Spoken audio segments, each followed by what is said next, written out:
Assalamualaikum warahmatullahi wabarakatuh. Kita ketemu lagi di channel YouTube Dunia Gokong. Masih di lokasi yang sama, di konten yang pertama. Kita akan melanjutkan kembali untuk konten yang kedua. Alhamdulillah, konten yang pertama kita sudah mendapatkan 3 benda pusaka, yaitu satu sosok pusaka keris semar, yang kedua juga keris semar kecil, dan yang ketiga kita mendapatkan kujang. Alhamdulillah, semua benda pusaka tersebut yang kita dapatkan, 3 benda pusaka tersebut kita sudah ungkap isi dan sejarahnya. Arti isi dan sejarahnya, isi ialah sosok makhluk jin yang menyerupai wujud sebagai sosok seorang kakek-kakek, dan menyerupai wujud juga sosok sebagai nenek-nenek, dan menyerupai wujud juga sosok seorang manusia yang berwajah tampan dan gagah. Tetapi itu semua wujud palsunya. Tetapi kalau wujud aslinya tidak lain dan tidak bukan ialah sosok makhluk jin yang bersarang di situ. Dan kelebihan juga kita sudah ungkap sejarahnya dan kelebihannya. Tujuan kita memberitahukan kelebihannya itu agar supaya masyarakat itu bisa mengetahui, dan agar supaya masyarakat itu juga bisa juga mengetahui, agar supaya tidak disalahgunakan atau tidak menyimpang dari syariat Islam. Itu tujuannya yang kita ungkap, permisa. Bukan kita memburu dan mengungkap kelebihannya lalu lantas kita perjualbelikan atau kita maharkan. Dunia Gokong tidak yang seperti itu, tetapi Dunia Gokong hanya untuk mengungkap sejarah. Dan benda-benda yang pusaka seperti itu berkemungkinan tidak akan kita berikan sebagai cenderamata, karena barang-barang yang seperti itu, satu, takut disalahgunakan. Kedua, kalau keris kita akan simpan untuk mengoleksi sejarah. Tetapi yang kita berikan cenderamata hanya sejenis batu. Dan cenderamata itu juga tidak dipungut biaya, semuanya diberikan secara cuma-cuma dan gratis. Dan kalau ingin meminta cenderamata, itu ada di channel YouTube saya, nomor teleponnya. Lihat aja di video yang lama. Ambil nomor telepon saya, hubungi saya. Kalau nggak diangkat, WA aja. Insya Allah nanti akan saya balas. Tujuan saya memberikan nomor telepon agar supaya saya meminta alamat, nomor telepon, dan kode posnya. Karena tujuannya untuk mengirimkan dan memaketkan barang tersebut. Yang kedua juga untuk memberitahukan mana penggemar kita yang menyukai dari batu-batunya, karena kita Dunia Gokong yang bernama Kang Dedek kurang suka atau kurang hobi sejenis batu-batu. Mungkin itu aja yang kita jelaskan untuk cendeраmatanya dan sejarahnya. Dan konten kita yang kedua juga ini juga tetap untuk mencari benda-benda pusaka. Tujuan semata-mata untuk mengungkap sejarah agar supaya benda-benda pusaka itu kita bisa ketahui kenapa bisa ada unsur kekuatan dan kenapa bisa ada kelebihannya. Karena kelebihan dan kekuatan itu bukan dari bendahnya, tetapi dari sosok makhluk yang bersarang di dalam benda pusaka itu. Karena bendahnya itu tidak lain dan tidak bukan itu buatan manusia. Baik manusia zaman sekarang maupun manusia zaman dulu tetap dibuat oleh manusia atau orang terdahulu. Dan benda-benda pusaka tersebut yang dibuat dan diciptakan oleh manusia, ada yang dibuat untuk mempertahankan wilayah dan kerajaannya, dan ada juga yang dibuat untuk diperjualbelikan. Tetapi saya menjelaskan barang pusaka yang dibuat manusia itu dulu dibuat untuk mempertahankan, sekarang diburu untuk dimanfaatkan bagi manusia. Ada yang dimanfaatkan bagi manusia untuk menyimpan, mengoleksi, untuk sejarah dan kehobiannya. Ada juga yang mengambil, menyimpan untuk meningkatkan niat dan tujuannya. Selagi niat dan tujuannya itu tidak menyimpang dari syariat Islam, berkemungkinan kita akan beri. Tetapi kalau jikalau menyimpang dari syariat Islam, kita tidak akan berikan. Dan setiap benda pusaka yang kita wujudkan, jangan melihat dari sisi pengambilannya. Jikalau Anda tidak percaya dari sisi pengambilannya, tujuan kita bukan untuk menunjukkan cara untuk membuktikan pengambilannya, tetapi tujuan kita mengambil barang pusaka untuk mengungkap sejarah dan mengetahui agar supaya masyarakat, terutama yang beragama Islam, bisa mengetahui bahwa benda-benda pusaka ada sebagian yang menyimpang dari syariat Islam, ada juga yang tidak. Maka dari situ kita konten di channel YouTube ini tujuannya untuk mengungkap sejarah agar supaya masyarakat bisa mengetahui mana yang benar, mana yang salah, mana yang menyimpang, mana yang tidak. Dan jikalau Anda percaya dari sisi pengambilannya, semua bisa terwujud dan nyata, itu semua atas dasar dari kelebihan Allah. Dan Allah memberikan kelebihan itu kepada manusia, tujuan semata-mata untuk mempergunakan diri kita sendiri sebagai manusia, agar supaya kita selamat dunia dan akhirat. Kelebihan yang diberikan oleh Allah itu bukan dari sisi pengambilannya, tetapi dari kecerdasan manusia, cara berpikirnya manusia, terus dari nyawa yang diberikan oleh Allah, nafas dan kehidupan manusia. Ya, maka dari situ kita jelaskan secara detail agar supaya masyarakat bisa mengetahui. Oke, pemirsa, mungkin itu aja yang kita jelaskan. Kita akan lanjut dan kita akan menyelusuri benda pusaka. Kita akan hidup garunya. Untuk pengujian benda pusaka kita memakai mediator, garu, korek, dan minyak. Ya, kita akan hidupkan garu dulu, baru kita akan selusuri. Cut dulu. Oke, pemirsa, kita akan hidupkan garunya. Setelah nanti kita hidupkan garunya, kita akan selusuri benda-benda bersejarah untuk episode yang kedua. Jikalau waktu masih ada, kita akan menyelusuri untuk episode yang ketiga.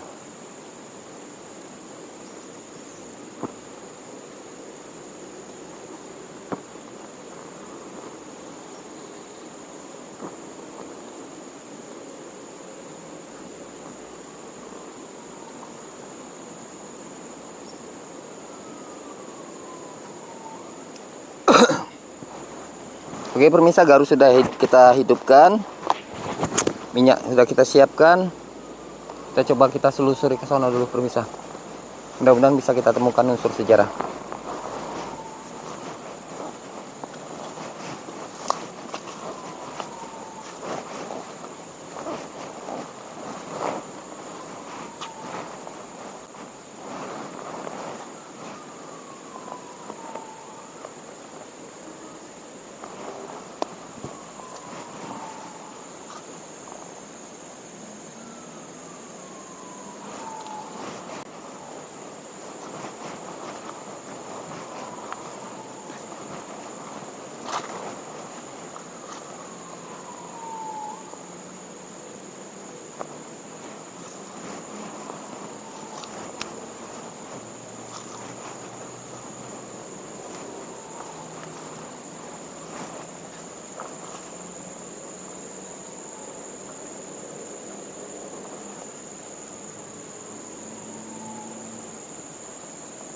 Oke, pemirsa, kita lihat di sini ada sosok sinar.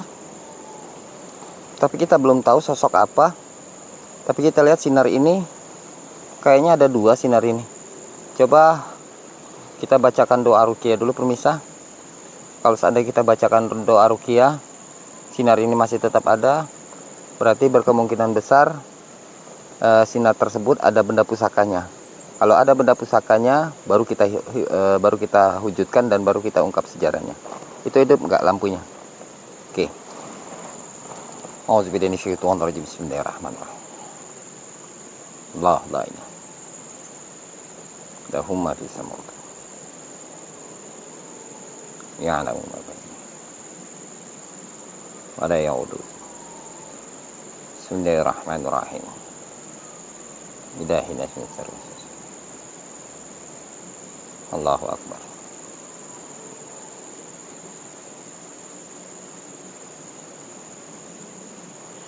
Oke, pemirsa, sosok sinarnya masih ada. tetapi sinarnya agak memudar. Dikarenakan memudar ini karena dia berpengaruh dari doa-doa ruqyah yang kita panjatkan. Karena sosok makhluk jin ini dia paling takut dan paling lemah dengan ayat-ayat Al-Quran, apalagi kalau kita membacakan doa-doa ruqyah. Maka dari situ sinar ini melemah, tetapi sosok sinar ini masih ada. Mudah-mudahan berkemungkinan besar sosok sinar 2 ini yaitu ada benda bersejarahnya. Coba kita wujudkan dulu ya. Di sini yang akan kita wujudkan permisa ya. Karena di dalam sini ada sosok sinar.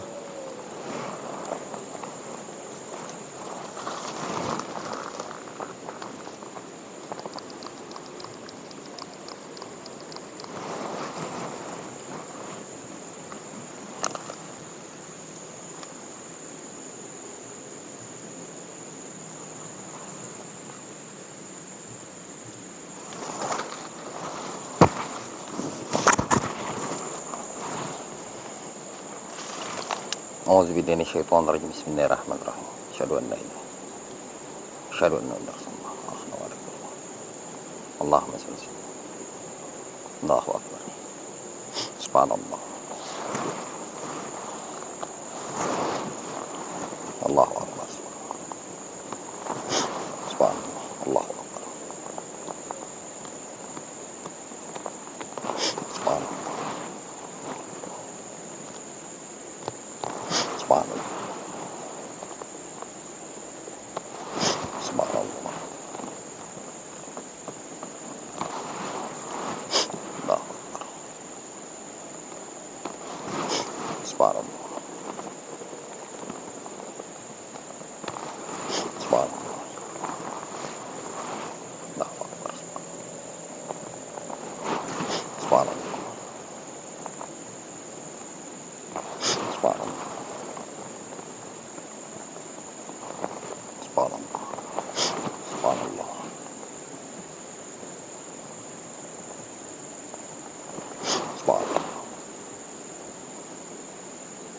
Subhanallah. Subhanallah. Subhanallah.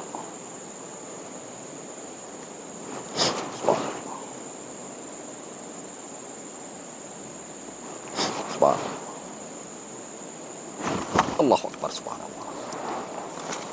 Subhanallah.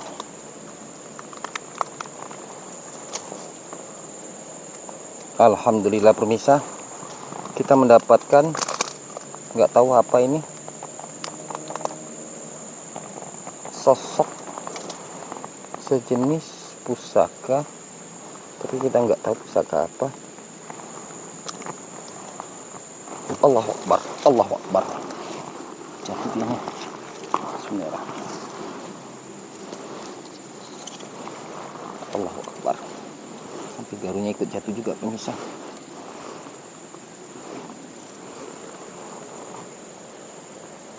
Coba kita ungkap dulu isinya.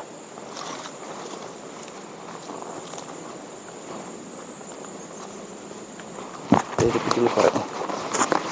Garunya mati garunya.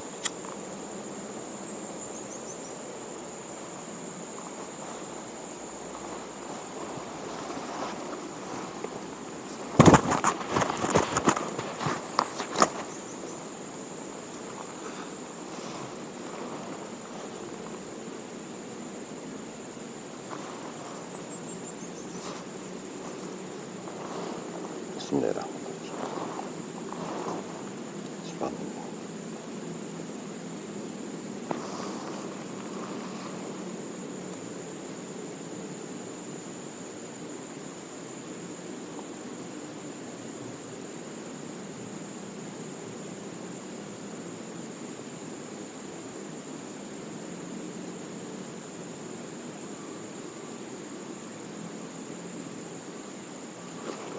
Oke pemirsa, yang kita lihat ini sosok wujudnya. Kita lihat sosok wujudnya, penunggunya sosok seorang makhluk naga yang bersarang di dalam benda pusaka ini. Dan kalau kita lihat juga ini bentuknya seperti naga, ya. Bentuknya seperti naga, dan penunggunya ini ada satu sosok naga.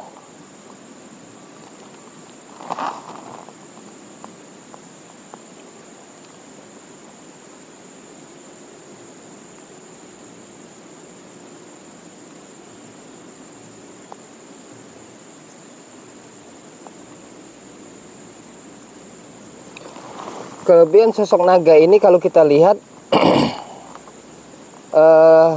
simbolnya untuk kewibawaan dan untuk juga di bidang pengobatan. Dan sosok naga ini juga kelebihan juga dia untuk menjaga lingkungannya, terutama orang yang memegangnya. Arti menjaga ini gunanya, tujuannya untuk menangkal anti sihir dan santet. Ini yang kalau kita lihat. Dan kalau kita lihat benda pusaka ini dulunya sangat digunakan sekali oleh orang-orang terdahulu, karena benda-benda yang seperti ini oleh zaman dulu dianggap ini barang yang sangat disucikan atau barang yang sangat dihormatin. Karena orang-orang terdahulu kalau melihat benda-benda seperti ini, ibarat seperti mana benda seperti ini dianggap seperti dewa atau dianggap seperti Tuhan. Maka dari situ orang-orang terdahulu dia menggunakan ini tujuannya untuk keselamatan diri dia. Nah, maka dari situ orang terdahulu dengan orang kita zaman sekarang, kenapa kita sekarang ini tidak diperbolehkan? Karena kita sekarang ini sudah masuk di akhir zaman, yaitu akhir zaman ini Islam sudah hampir 90% sudah menyebar di seluruh dunia. Jadi barang-barang yang seperti ini, terutama untuk beragama Islam, tidak pantas dan tidak diperbolehkan kalau kita gunakan dengan cara melebihi daripada Allah. Karena barang-barang yang seperti ini mempunyai unsur kekuatan dan kelebihannya ini, itu semuanya dari sosok makhluk jin. Dan makhluk jin itu memang sengaja untuk menunjukkan kelebihannya agar supaya manusia lebih hormat dan lebih menyembah dengan sosok makhluk jin daripada dengan Tuhan yang kita sembah. Jadi barang yang seperti ini tidak pantas kalau kita gunakan. Berarti barang seperti ini yang pantas hanya untuk mengungkap sejarah dan kelebihannya. Dan barang sejarah ini juga kita lihat tidak ada di unsur sejarah di zaman kerajaan. Karena benda-benda yang seperti ini itu banyak digunakan untuk masyarakat biasa, seperti orang zaman dulu masyarakat biasa, tujuannya untuk pelaris, meningkatkan wibawa, menjaga rumahnya, keselamatannya. Ini yang sejenis benda yang seperti ini. Tapi kalau untuk sejarah dari unsur sejarah kerajaan ini nggak ada. Tetapi kalau unsur dari khodam dan digunakan oleh orang-orang terdahulu, itu memang orang-orang terdahulu masyarakat biasa menggunakan yang seperti ini. Ini yang kita lihat. Mudah-mudahan kita sejarah ini kita bisa ungkap sejarahnya, bisa kita ketahui untuk masyarakat. Gua lagi ngobrol ini nongol terus itu barang itu, sinar itu. Oke pemirsa, ini sudah kita ungkap. Coba kita ungkapkan lagi yang satunya. Kayaknya pasangannya ini. Bismillah. Allahu Akbar. Ini pusakanya kita taruh di sini ya.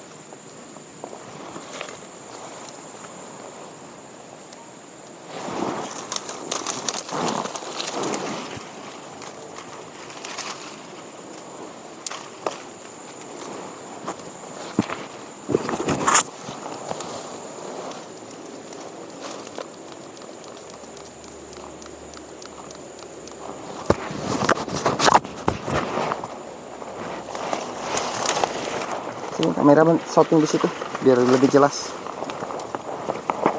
Bismillahirrahmanirrahim.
Oke, dekatkan kamera. Allahu Akbar. 2 kali terwujud. Tadi yang pertama jatuh garuhnya, ini yang kedua jatuh juga garuhnya. Kayaknya makhluknya ini sedikit marah atau ngamuk.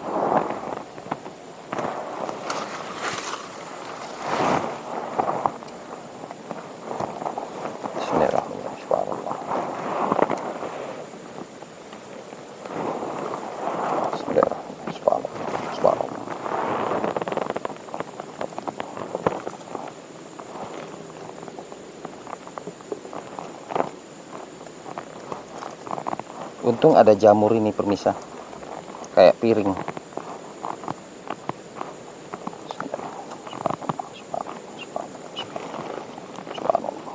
Kita buka ini tanahnya permisa. Bismillahirrahmanirrahim.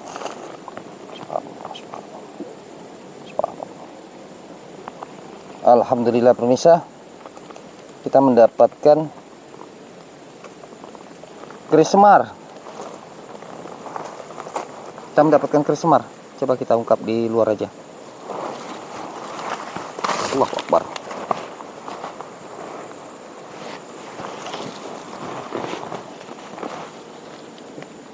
Ini 2 kali kejadian jatuh garuhnya mati juga. Kita hidup lagi garuhnya.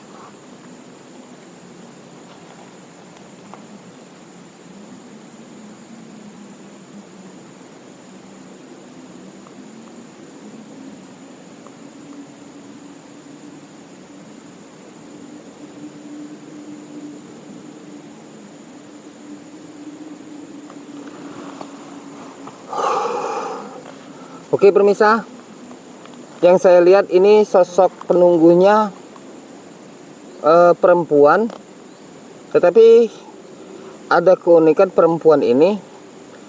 Kalau wujud palsunya ini sosok penunggunya sosok perempuan, tapi perempuan ini dia seperti memakai kebaya, ya. Dia memakai kebaya seperti orang zaman dulu, di zaman para kerajaan-kerajaan zaman dulu. Dan kalau kita lihat ini kelebihan sosok perempuan yang di dalam benda pusaka ini kelebihannya untuk di bidang pengobatan maupun di bidang pengasihan. Terus juga di bidang untuk menundukkan lawan jenis. Ini yang kita lihat. Dan kalau wujud aslinya tidak lain ialah jin perempuan yang bersarang di sini. Jadi ini dan benda pusaka ini kepunyaan satu orang, yaitu sama dengan kepunyaan di waktu kita konten yang pertama permisa.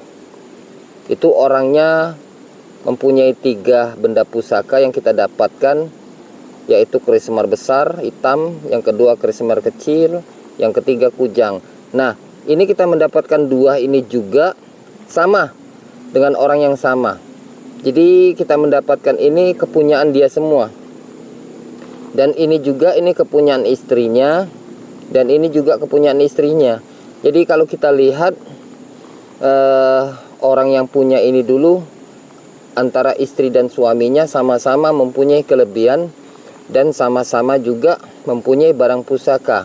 Dan di waktu dia masih hidup, dia sangat dihormati dengan warga setempat, karena dianggap sosok laki-laki dan perempuan ini, kalau menurut orang zaman sekarang ini, seperti kalau kata orang pintar. Karena orang-orang terdahulu mencari orang pintar itu sangat sulit. Itu kenapa sangat sulit? Karena orang-orang terdahulu kalau dia menolong orang, memang menolong dengan ikhlas. Itu Nggak seperti zaman sekarang. Kalau zaman sekarang kalau menolong orang, dilihat dulu kantongnya, niatnya. Apabila niat kantongnya itu ada menjanjikan, baru ditolong. Itu. Nah, kalau orang zaman dulu nggak seperti itu. Kalau orang zaman dulu kalau dia menolong benar. Nah, tetapi cara dia menolongnya itu baik, tetapi cara dia menggunakan benda pusaka ini yang dibilang salah. Karena benda pusaka yang seperti ini, kalau orang zaman dulu itu dia cara menolongnya, barang ini dianggap seperti Tuhan atau disucikan, ya, dikeluarkan dengan hati-hati, terus dibungkus dengan kain putih, terkadang disiapkan dulu perlengkapannya seperti mana kemenyan, kembang mawar atau sesajen. Nah, baru nanti diminta dengan ucapan kata-kata seperti leluhur atau yang disucikan. Nah, yang cara seperti itu Islam melarang. Tetapi orang terdahulu dia menolongnya tidak sama dengan orang zaman sekarang. Kalau orang zaman sekarang dilihat dari ekonominya. Kalau ekonominya maju, nah itu ditolong. Tapi kalau seandainya ekonominya nggak maju, terkadang dia malas untuk menolong. Itu kebanyakan, tetapi tidak semua, ya. Tidak semua orang pintar seperti itu. Ada juga yang baik, ada juga yang ikhlas, ada juga yang memang benar-benar menolong mencari amal dan perbuatan itu. Nah, inilah yang kita jelaskan. Jadi benda-benda seperti ini untuk di zaman sekarang tidak layak lagi dan tidak pantas lagi kalau kita menggunakannya dengan cara-cara orang terdahulu. Karena cara-cara orang terdahulu, kenapa Islam tidak orang-orang terdahulu kenapa Islam tidak melanggar? Karena di zaman dulu Islam belum begitu menyebar, pemirsa. Tetapi kalau sudah di zaman sekarang, Islam sudah banyak menyebar. Jadi kalau kita jangankan kita meminta seperti ini, kita megang barang seperti ini aja, kalau kita jelaskan, pasti jawaban masyarakat sudah bilang musyrik, menyimpang dari syariat Islam. Emang benar, benda-benda yang seperti ini menyimpang dari syariat Islam atau musyrik. Tetapi tinggal tergantung orangnya. Kalau dia tidak menggunakannya dan tidak menuhankan Allah, dia menyimpan hanya sekedar untuk mengoleksi. Manusia yang mengoleksi dan menyimpannya itu tidak musyrik, tetapi manusia itu hanya sebatas kehobian dan masih dalam batas kewajaran. Ini yang kita jelaskan. Jadi untuk masyarakat, terutama yang beragama Islam, apalagi yang terlalu fanatik dengan agama, ingat, kefanatikan kita sebagai agama itu bagus dan wajib. Tetapi jikalau seandainya kalau kita belum bisa mampu mengendalikan nafsu pikiran kita, ingat, semakin kita fanatik, semakin banyak ujian godaan kita, terutama dari sosok makhluk jin. Karena kenapa? Karena dari kefanatikan kita itu, segala sesuatu itu, apa yang di mata kita termasuk haram. Kita melihat perempuan tidak bercadar, tidak berjilbab, haram. Kita melihat orang lagi duduk berduaan, haram. Kita kalau melihat ibaratnya tuh suasana-suasana yang kira-kira bersifat pornografi, itu juga haram.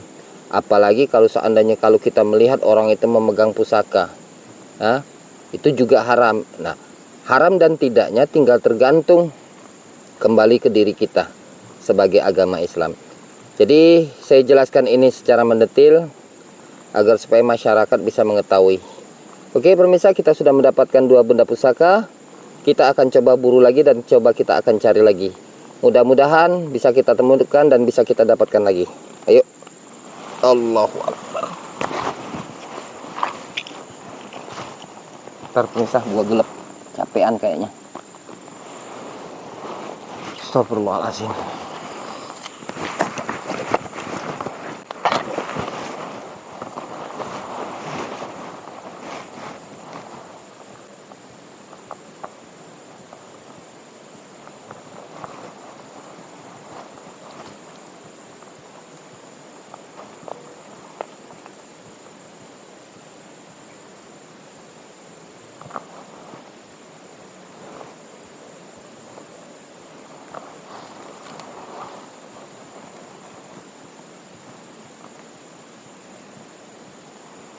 Nggak ada pemirsa. Kita lihat sosok sinar ini, saya kira ada benda pusakanya atau sejarahnya. Ternyata sosok makhluk jin aja, berarti nggak ada benda pusakanya. Coba kita cari yang lain.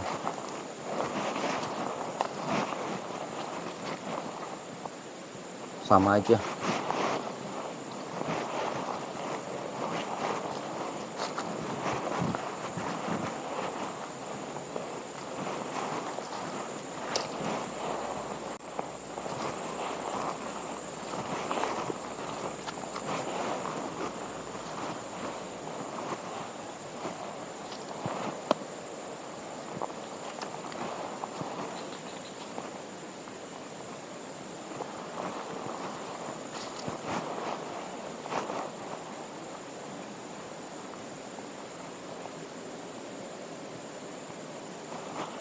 Oke pemirsa, kita lihat di sini banyak sekali sinarnya.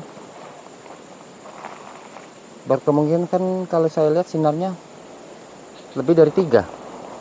Tapi untuk agar supaya kita nggak terkecoh, kita bacakan doa ruqyah dulu aja pemirsa. Kalau sudah kita bacakan doa ruqyah, baru kita tidak akan bisa terkecoh dengan sosok makhluk jin ini. A'udzubillahi minasyaitonir rajim. Bismillah. Asyhadu an la ilaha illallah. Bismillahirrahmanirrahim. Allah la ilaha illallah. Lahu ma fis samawati. Ya'lam. Asya kursi. Wala ya'lam. Bismillahirrahmanirrahim. Subhanallah. Allah Akbar. Subhanallah. Allahu Akbar. Subhanallah. Allahu Akbar. Allahu Akbar.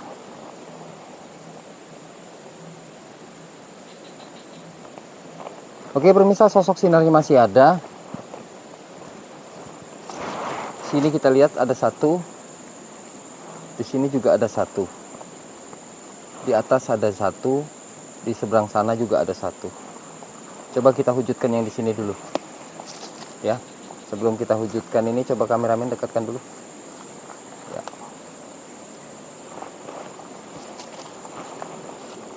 Oke. Kita taruh dulu garunya.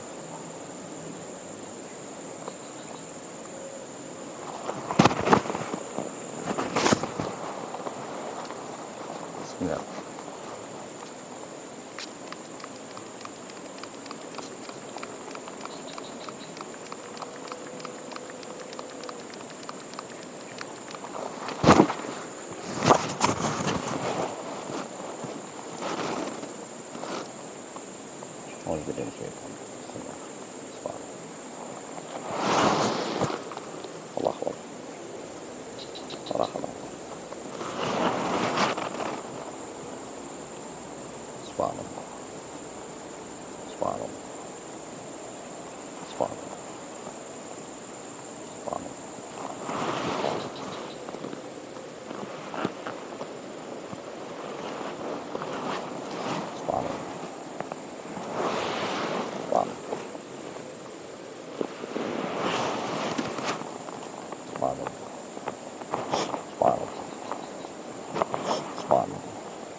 Allah.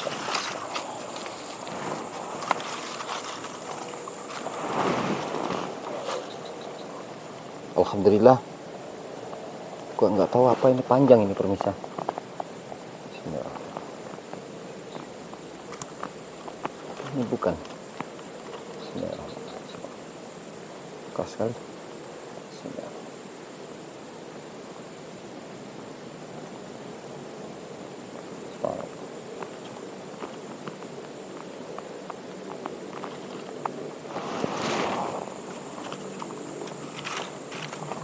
apaan ini? Kayak seperti paku.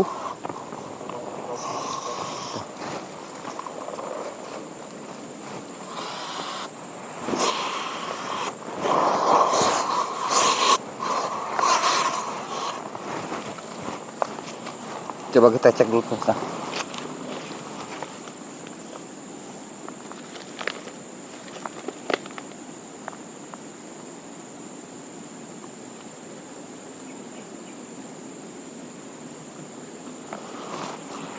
Oke pemirsa, selama kita konten, baru kali ini kita mendapatkan barang yang aneh ya. Tapi kalau kita lihat ini sejenis paku pemirsa. Tetapi keunikan paku ini ada rajahnya.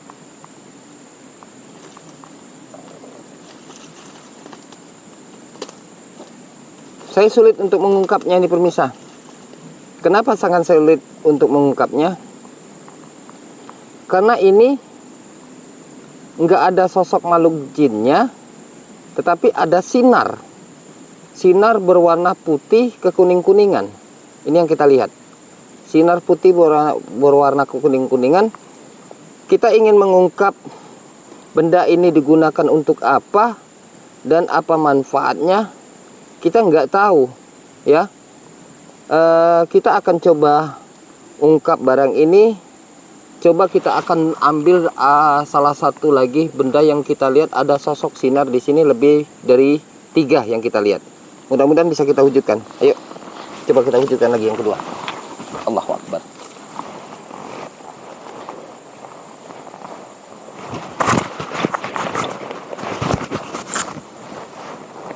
Kita taruh di sini aja dulu bendanya.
Allahu Akbar.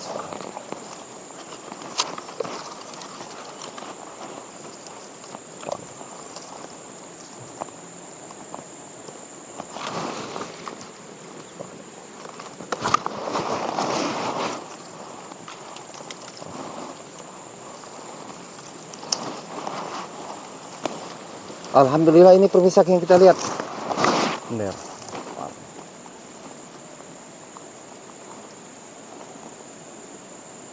Kita mendapatkan sosok keris, kayak seperti keris Nogo kembar. Coba kita ungkap sejarahnya. Mungkin dari isi khodam ini kita bisa ungkap benda yang satu ini yang pertama kita dapatkan.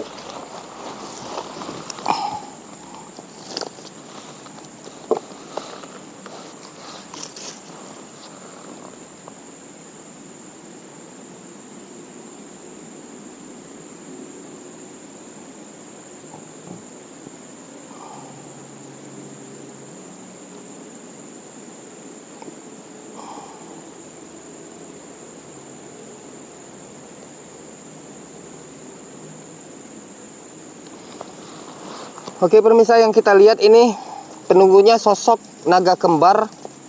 Dibilang naga kembar ini, kita lihat naga ini ada satu, tetapi kepalanya dua, ya. Dia ini naga ini satu, kepalanya dua, kakinya empat, ya. Kakinya empat.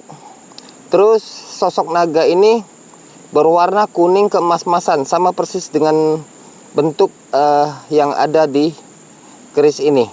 Dari bentuk dan warnanya juga sama.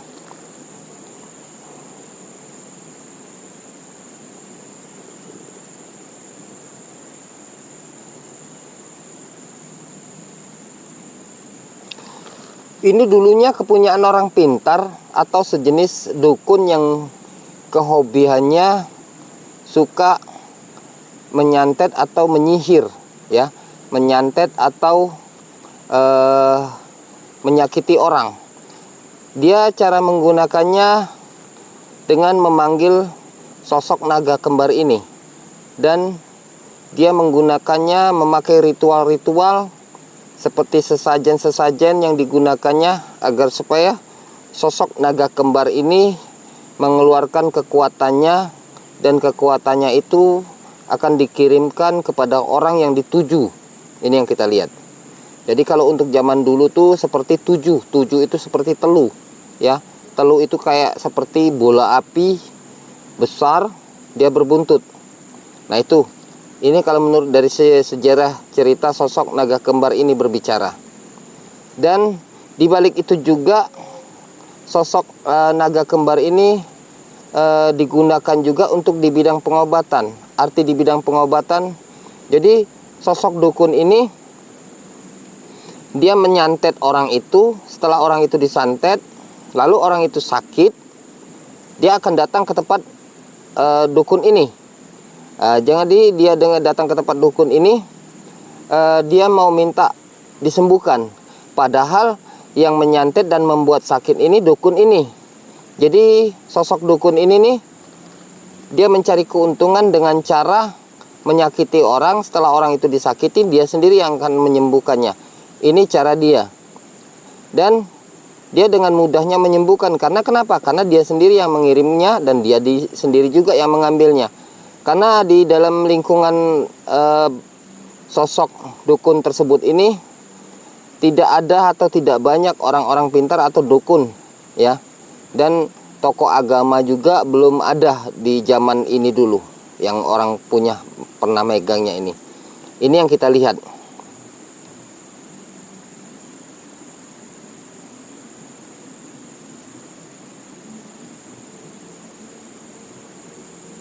Dan sosok dukun ini di waktu masih hidupnya sangat jaya sekali. Tetapi kalau di zaman dulu, jayanya tidak seperti zaman sekarang. Kalau zaman sekarang punya rumah mewah, punya mobil mewah. Kalau di zaman dulu bukan rumah yang mewah, tetapi lahan atau tanah atau kebun yang sangat luas. Jadi setiap kali dia mengobati orang ini, dia meminta tanah, atau dengan maharnya dia meminta tanah satu petak atau satu luas ukuran yang dia pinta. Jadi kalau nggak diberi sama dia, orang yang sakit ini nggak pernah sembuh. Jadi terpaksa dia memberikan tanah tersebut. Maka dari situ orang yang dukun ini di waktu dia masih hidup banyak sekali lahan tanahnya dan banyak sekali istrinya. Itu. Jadi dia gunakan kelebihannya itu untuk memanfaatkan orang dan merugikan orang. Coba kita tanya benda ini, manfaatnya apa dan kelebihannya, apakah ini satu orang yang punya.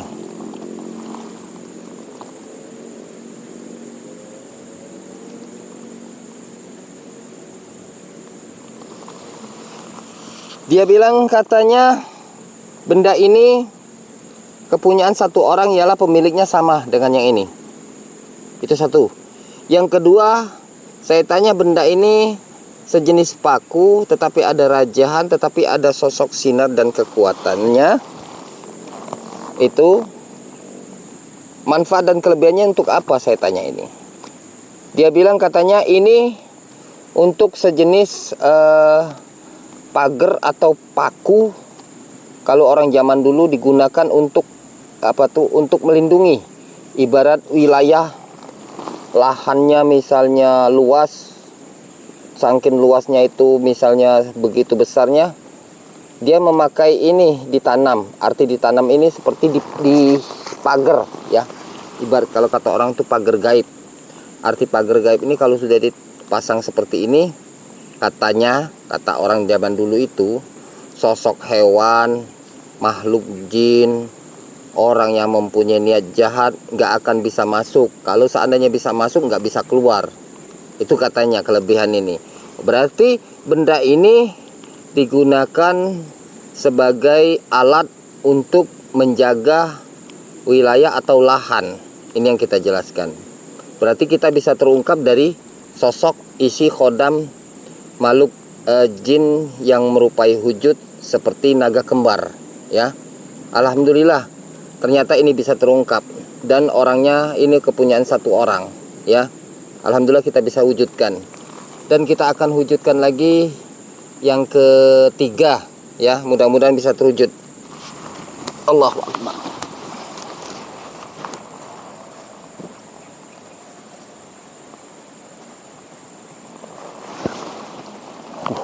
Mohon maaf pemirsa, saya sedikit gelap dan badan saya sedikit melayang.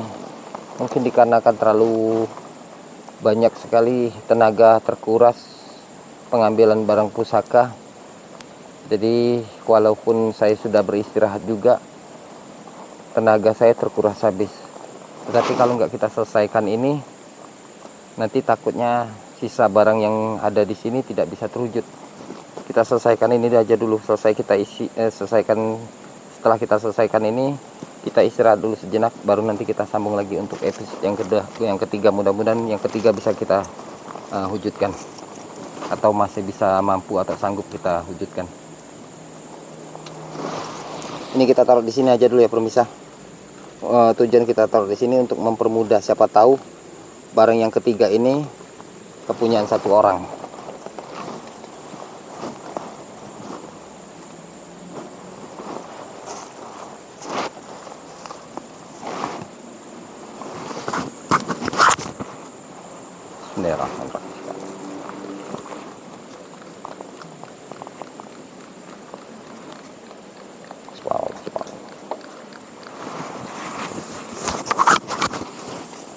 Oke pemirsa, barangnya ada di sini, sosok sinarnya ada di sini, ya. Kita wujudkan lagi di sini.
Allah.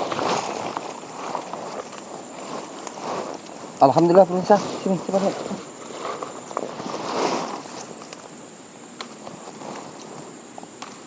Ini yang kita lihat. Kita mendapatkan sepasang kayak seperti Alkitab Istanbul. Kelihatan nggak? Sebelah sini, geser sebelah sini. Nah, kelihatan nggak? Nah, ini yang kita lihat. Ternyata sosok sinar tadi sepasang kita lihat, ternyata ini Alkitab Stambul. Coba kita ambil ya. Bismillahirrahmanirrahim. Allahumma sholli ala sayyidina Muhammad. Allahu akbar. Ini bersusun loh. Ya, posisinya tersusun. Bismillahirrahmanirrahim. Nggak tahu ini yang satunya ini apa Alkitab Stambul atau enggak. Kalau yang ini jelas Alkitab Stambul. Bismillahirrahmanirrahim. Kita mendapatkan Alkitab Stambul 2. Coba kita ungkap dulu isinya.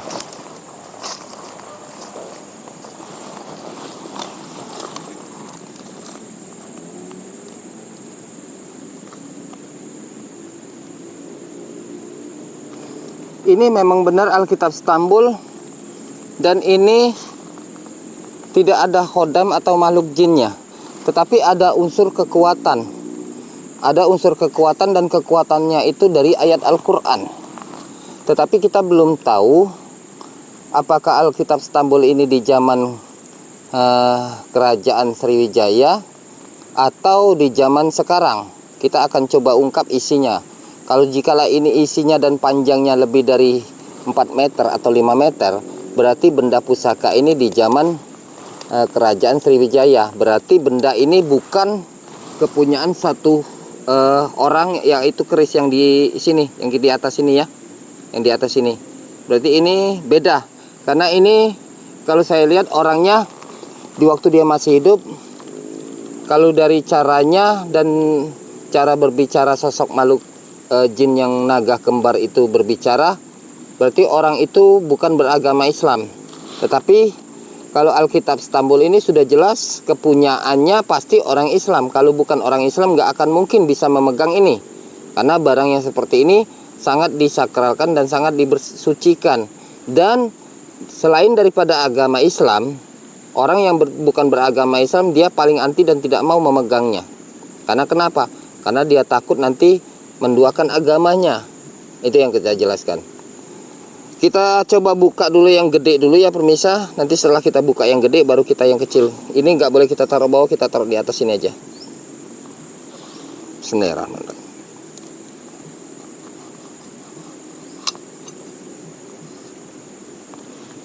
Kita taruh di sini aja dulu, nggak boleh taruh di bawah. Taruh di atas. Bismillahirrahmanirrahim.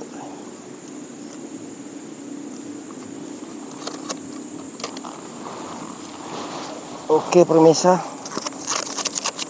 kameramen saya suruh pegang, nggak usah lah, kita taruh di sini aja ya pemirsa. Coba di shooting aja ya.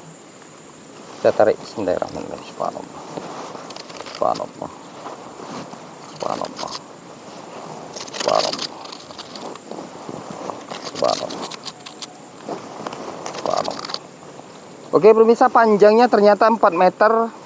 Berarti Alkitab Stambul ini kepunyaan masih di zaman Sriwijaya atau para orang tokoh-tokoh agama yang dekat kepada Allah. Terutama di zamannya kerajaan Sriwijaya dulu masih ada sosok seorang wali atau seorang syekh yang masih menyebarkan agama dan berdakwah ke jalan Allah.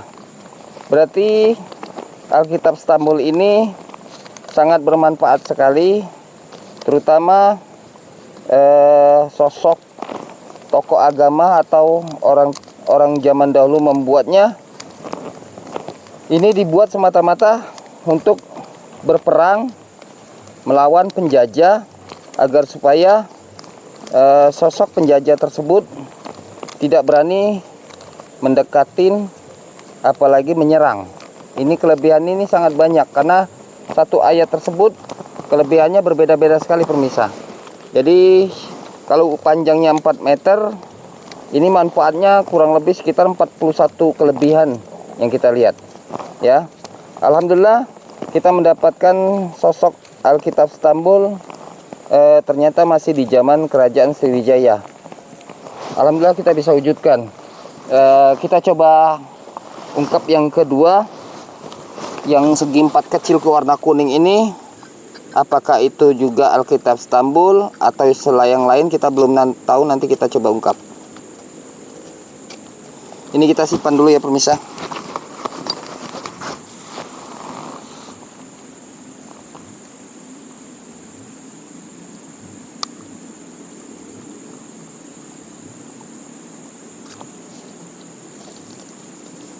Segi 4 isinya pemirsa.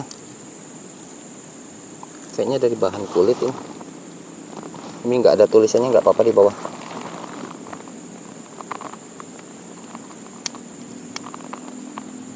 Ya, ini dari kulit pemirsa. Asli dari kulit ini. Tapi gua nggak tahu apa ini. Apa kitab ilmu kejawen atau kitab Stambul, kita nggak tahu.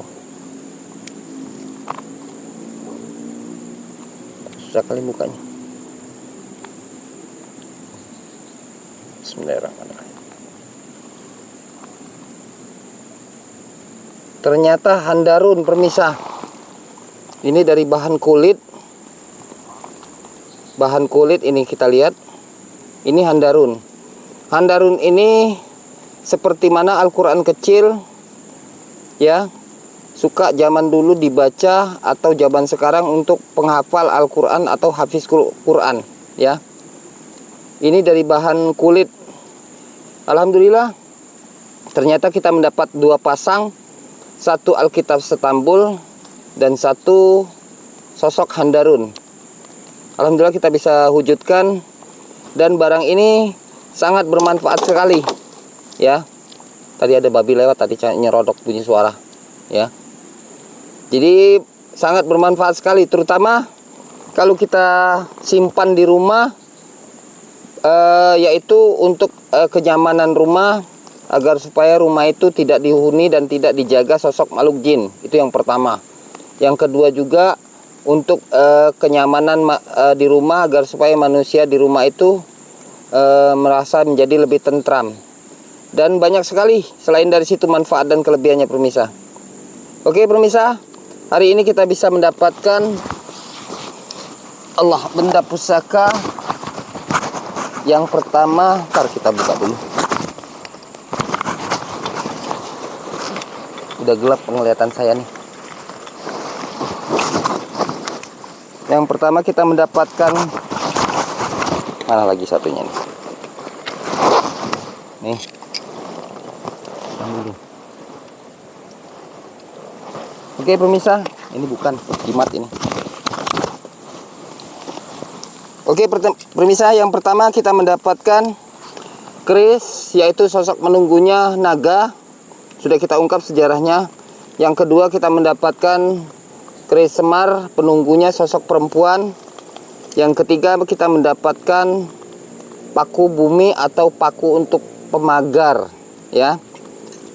Yang keempat kita mendapatkan keris nogo kembar. Arti keris nogo kembar ini, ternyata keris nogo kembar ini dia naganya 1 berkepala 2. Dan yang kelima kita mendapatkan Alkitab Stambul. Dan yang keenam kita mendapatkan handarun. Alhamdulillah pemirsa, hari ini kita konten yang kedua, mengungkap sejarah di lokasi ini. Ternyata di lokasi ini banyak sekali unsur-unsur sejarah, baik dari sejarah benda pusaka yang digunakan oleh orang-orang terdahulu, maupun benda pusaka yang digunakan juga oleh zaman-zaman kerajaan. Dan alhamdulillah kita semuanya sudah kita ungkap sejarahnya. Mudah-mudahan yang kita ungkap ini dan kita wujudkan benda pusaka ini, sejarahnya bermanfaat bagi masyarakat, agar supaya masyarakat bisa mengetahui bahwa benda-benda pusaka seperti ini tidak pantas dan tidak layak kalau kita sembah. Tetapi kalau seandainya kita menggunakannya untuk unsur sejarah dan menyimpan hanya sebatas koleksi, insya Allah Islam tidak melarang. Tetapi saya ingatkan, 2 pusaka ini, 1 Alkitab Stambul, kedua handarun, ini tidak boleh kita bawa berpergian, apalagi kalau kita taruh di dalam tubuh kita atau di kantong atau di tas, karena ini semuanya ayat Al-Quran. Jadi saya jelaskan, ini tidak boleh dibawa loh. apalagi kalau dikantongi, karena ini mengandung ayat Al-Quran. Dan di dalam ayat Al-Quran itu ada tulisan kalimat Allah dan ada tulisan juga Nabi Muhammad kita yang mulia, bagi besar kita Muhammad Sallallahu Alaihi Wasallam. Jadi ini yang tidak diperbolehkan kita bawa, apalagi kalau kita taruh dalam kantong. Kenapa? Kalau kita ditaruh dalam kantong, ini yang dinamakan berdosa dan haram, tidak diperbolehkan karena di kantong itu akan kita dudui. Tapi kalau kita bawa, kita masuk ke dalam tas, nanti takut kita sebagai manusia banyaklah cerobohnya masuk ke dalam WC, atau kondisi badan kita lagi kotor. Arti kotor itu kalau perempuan yang megang mungkin lagi haid, ya. Kalau seandainya laki-laki mungkin habis berhubungan badan. Nah, ini yang ditakutkan. Atau dia habis minum minuman keras, bukan minum air putih, ya. Nah, ini yang tidak diperbolehkan. Jadi kitab Istanbul dan Handarun ini yang paling bagus dan paling pantas, lebih bagus ditaruh di rumah. Ditaruh di rumah, disimpan aja, ya. Tujuannya untuk menjaga rumah tangga kita agar supaya tidak dihuni rumah kita dari sosok makhluk jin yang bersarang di dalam rumah kita. Oke, pemirsa, ini yang kita jelaskan. Mungkin lebih dan kurangnya saya mohon maaf. Saya tutup dan saya akhiri. Assalamualaikum warahmatullahi wabarakatuh. Alhamdulillah. Ya Allah, ya Rabbi, ya Rasulullah.